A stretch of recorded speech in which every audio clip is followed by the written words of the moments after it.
இன்றைய ஹதீஸ். அஸ்ஸலாமு அலைக்கும் ரஹ்மத்துல்லாஹி வ பரகாத்துஹு.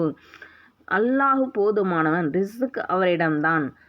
அன்பிற்குரிய சகோதர சகோதரிகளே, இந்த ஆயத்தை நம்பிக்கையோடு துவாவோட ஓதுங்க.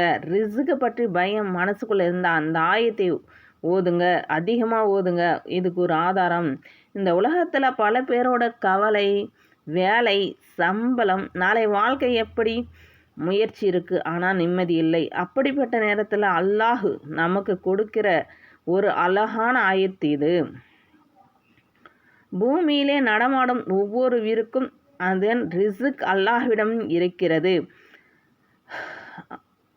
இந்த ஆயத்து நம்ம சொல்கிற செய்தி என்ன? நீங்கள் மறந்துடலாம், மக்கள் மறந்துடலாம், ஆனால் அல்லாஹ் ஒருபோதும் மறக்க மாட்டான். ரிஸ்க் நம்ம கையில் இருக்குது.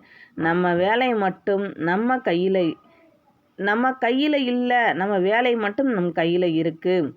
இந்த ஆயத்தை ஒமா மின் தாபத்தின் ஃபில் அர்லி இல்லா அலல்லாஹி ரிஸ்குஹா.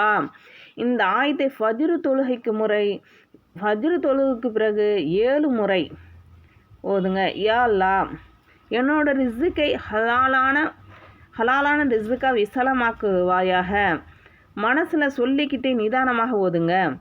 இது ஒரு துவா, கட்டாயம் இல்லை, ஆனால் ஓதுங்க. உங்களுக்கு எவ்வளோ ஓதுறீங்களோ அவ்வளோ ரிஸ்க்கு கவலை இருக்காது. அல்லாஹ் நாடினால் ரிஸ்க்கு பற்றி பயம் குறையும், உள்ளம் நிம்மதி அடையும், நம்பிக்கை அதிகரிக்கும், முயற்சியில் பரக்கத் வரும். பலன் எல்லாம் அல்லாஹ்விடம்தான். அவர் நாடினால் அவர் விரும்பிய நேரத்தில் இன்ஷா அல்லாஹ். இந்த ஆயத்தை நம்பிக்கையோடு ஓதுங்க. ரிஸ்க் அல்லாஹ்விடம்தான். இந்த ஆயத்தை துவாவாக ஓதுங்கள். ரிஸ்க் அல்லாஹ்விடம்தான். இன்ஷா அல்லாஹ் உள்ளம் நிம்மதி அடையும். அஸ்ஸலாமு அலைக்கும் வரஹ்மத்துல்லாஹி வபரகாத்துஹு.